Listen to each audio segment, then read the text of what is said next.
Hey guys, let's talk about books. My birthday's in March, so you think this would be a birthday book haul, and yet not a single one of these I received for my birthday. I received them because I put the money down and the bookstore sent them to me, but that's fine. Presents from me to me, as usual. Although, and I will show you in this first book, I did get a really cool book-related gift, and that is a stamp. So this is spoilers for the first book, but can you see? I'll do a cutaway in there. A little book stamp that says Ex Libris Elizabeth Morgan, and I could not be happier. I love it. Every book that I have read that is staying in my collection is getting a stamp, and I'm living my best stamping life. Oh my god, I just had a coughing fit. I am living my best stamping life. Maybe I should dust as well. Right, let's talk about these books. The first one for March is The Extinction of Irena by Jennifer Croft. I've read this already. I loved it. I have a review coming. This was published in 2024. I read it the second it came to my door. This is by Jennifer Croft, who is the translator of Flights by Olga Tokarczuk. She's an International Booker Prize winning translator, and her first book, which was autofiction, was shortlisted for the Women's Prize or longlisted. It doesn't say here. Either way, this is her first work of fiction. I'll read you the blurb. 8 translators arrive at a house in a forest on the border of Belarus. It belongs to the world-renowned author Irena, and they are there to translate her magnum opus, Grey Eminence. But within days of their arrival, Irena disappears without a trace. The translators, who hail from 8 different countries but share the same reverence for their beloved author, begin to investigate where she may have gone while proceeding with the work on her masterpiece. They explore this ancient wooded refuge with its intoxicating slime molds and lichens, and study her exotic belongings and layered texts for clues. But doing so reveals secrets and deceptions of Irena that they are utterly unprepared for. Forced to face their differences as they grow increasingly paranoid in this fever dream of isolation and obsession, soon the translators are tangled up in a web of rivalries and desire, threatening not only their work, but the fate of their beloved author herself. I grabbed this the second that I heard it was coming out because Jennifer Croft translated Olga Tokarczuk. I love Olga Tokarczuk, so I just assumed it would be good. It's about translators, so I assumed that would be interesting, and it's definitely those things and more. No regrets. The cover got me on this one. Heaven on Earth, The Lives and Legacies of the World's Greatest Cathedrals by Emma J. Wells. This is so pretty, and the hardcover version is even prettier. Don't think it's out in paperback in Australia yet. I got this from Blackwell's. It was originally published in 2022. The call number is 726.609, which I'm just going to look up, is the history and biography of cathedrals. Not a shock. I'm currently reading this, as you can tell. I'll read you the blurb. I didn't even read the blurb. I'm just like, ooh, history of cathedrals, I'm in. A glorious history of 16 of the world's greatest cathedrals interwoven with the extraordinary stories of the people who built them. The emergence of the Gothic style in 12th century France, characterized by pointed arches, ribbed vaults, flying buttresses and large windows, forms the central core of Emma Wells's authoritative but accessible study of the golden age of the cathedral. More than architectural biographies, these are human stories of triumph and tragedy that take the reader from the chaotic atmosphere of the mason's yard to the cloisters of power.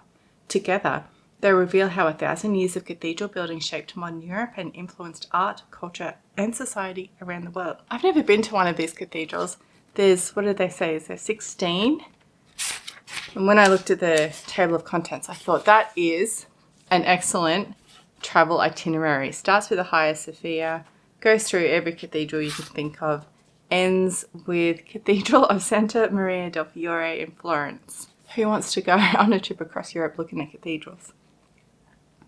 But a lot of the stuff that I studied in my history degree was medieval religion, and of course this plays a massive role in that. So it's a little bit dry in that I have to use my imagination because I've never been to these places. But that is the same of reading a lot of history things, and especially medieval history, because of course we can't go there. Anyway, I never can tell if it's picking up the gold on camera. It's definitely shiny in my viewfinder. It's just so pretty. We've all bought books just because they're pretty. Next is one that came up in my recommended on Storygraph, and then I ended up finding it for a price where I was willing to give it a go. I did not realise it was this thick. And this is Company of Liars by Karen Maitland. The subtitle here says A Novel of the Plague. You can see why I bought it. It was originally published in 2008, and I think there's a sequel, or at least a book in the same vein, because the cover is similar vibes. Here on the back it says The Owl Killers, a novel of the Dark Ages. Anyway, I don't think it's a sequel. Let's read the blurb. 1348, plague has come to England. Actually, I like that. Can you see like the raven and stuff, or a crow?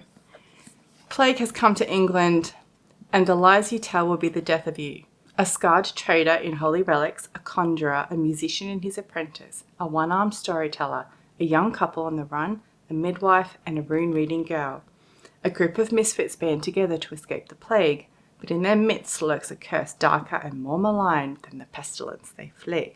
I think it's just a medieval intrigue mystery. That's my vibes, but we will see when I get to it. The cover got me on that one too. Next up is The Silver Bone by Andrey Kurkov, translated from the Russian by Boris Jurelyak. This was translated into English in 2024. And again, I read it the second it hit my doorstep because I was just so excited by the cover. Oh man. Anyway, I've read it. I will read you the blurb. Kiev, 1919. The Soviets control the city, but white armies menace them from the west. No man trusts his neighbour, but any spark of resistance may ignite into open rebellion. When Theophil Kolchenko is murdered in broad daylight, his last act is to save his son from a falling Cossack sabre. Deprived of his right ear instead of his head, Samson is left an orphan, with only his father's collection of abacuses for company. Until, that is, his flat is requisitioned by 2 Red Army soldiers, whose secret plans Samson is somehow able to overhear with uncanny clarity. Eager to thwart them, he stumbles into a world of murder and intrigue that will either be the making of him or finish what the Cossacks started. This is a historic murder mystery. It's a run-of-the-mill crime mystery that I really enjoy. It's a bit cozy and sweet, but also it's set against the backdrop of revolution. 1919 is a period of turmoil in the Ukraine, which is where it's set. It's before the formation of the USSR incorporating Ukraine, but there is a lot of political turmoil and overthrowing governments and who's in charge and what's the point of currency, that sort of revolutionary activity happening. I enjoyed it. There is a sequel coming, but Kurkov wrote this in, I think, 2018 or 2019, and they started translating it, and then the Ukraine war happened, so everything was put on hold. But there is a sequel that's in Russian and more are forthcoming, so I will probably read them. They're just cozy murder mystery vibes, which I enjoy. I bought this one because Kelly from Curatorially Yours bought this one, and she bought this one for the same reason that I had it on my wish list, which is because it was longlisted for the women's prize for non-fiction. The dictionary, people. The Unsung Heroes who created the Oxford English Dictionary by Sarah Ogilvie. This is not even the first book about how the dictionary was formed that's on my TBR this year. But this one is set out, I thought, in an interesting way. All the chapters, you can't read that unless you pause that and zoom, I guess. Every chapter is a letter of the alphabet. So it starts out A for archaeologist, F for families, O for outsiders, Z for zealots, etc. This was published in, must be 2023. Yes.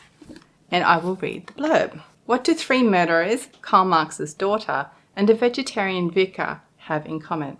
They all helped create the Oxford English Dictionary. The Oxford English Dictionary has long been associated with elite institutions and Victorian men. Its longest-serving editor, James Murray, devoted 36 years to the project, as far as the letter T. But the dictionary didn't just belong to the experts. It relied on contributions from members of the public.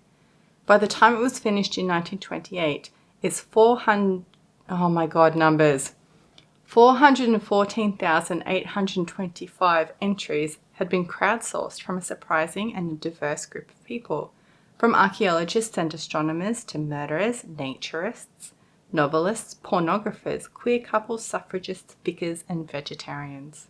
Lexicographer Sarah Ogilvie dives deep into previously untapped archives to tell a people's history of the OED. She traces the lives of thousands of contributors who defined the English language, from the eccentric autodidacts to family groups who made word collection their passion. With generosity and brio, Ogilvie reveals for the first time the full story of the making of one of the most famous books in the world and celebrates, to sparkling effect, the extraordinary efforts of the dictionary people. I don't know that I am super keen on how the dictionary was formed. I just got caught up in the hype. I am keen to read this. Like, I am keen to read, what was the other book that I got? The Mother Tongue? Or Mother Tongue, no, yes, down there on the shelf. And, of course, the Dictionary of Lost Words and the Bookbinder of Jericho, which are non-fiction, set around the Oxford English Dictionary as well. So I think because I read those fiction books, I want to have some non-fiction in my brain to back it up. Plus, the Women's Prize for Non-Fiction is new and I want to support that. So buying books on those lists supports the authors, supports the prize. Plus, I'm keen. I really want to read it. In fact, I wanted to be reading this one right now, but I thought of the two that were in the TBR from March, I was less interested in the Cathedral one, so I'm reading that one first. So maybe this will be up next. I have a couple on my Kindle. I actually was making a list on Amazon of Kindle versions of the books that are on my wish list, because if they come up cheap on Kindle, then I'll grab them on Kindle. And as I was adding all these books to the list, the very last one that I needed to transfer from the physical book wish list to the Kindle book wish list was The Mountain in the Sea by Nayler. And it was literally on sale that day, so I bought it and started reading it that day. This was published in 2022 and I will read you the blurb. I'm currently reading it right now, so let's find out what it's about. To the locals, they're monsters. To the corporate owners of the island, an opportunity. To the team of 3 sent to study them, a revelation. When pioneering marine biologist Dr. Ha Nguyen is offered the chance to travel to the remote Condau archipelago to investigate a highly intelligent, dangerous octopus species, she doesn't pause long enough to look at the fine print. This acronym DIANIMA, which I'm reading as DIANIMA, a transnational tech corporation best known for its groundbreaking work in artificial intelligence, has purchased the islands, evacuated their population and sealed the archipelago off from the world so that Nguyen can focus on her research. But the stakes are high. The octopuses hold the key to unprecedented breakthroughs in extra-human intelligence, and there are vast fortunes to be made by whoever can take advantage of their advancements. And no one has yet asked the octopuses what they think and what they might do about it.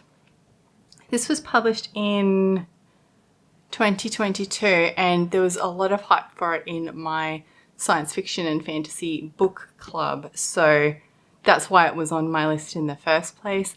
I don't want to give my opinion on it right now because I'm 70% of the way through and I'm not having fun, but it could redeem itself in the end. We will see.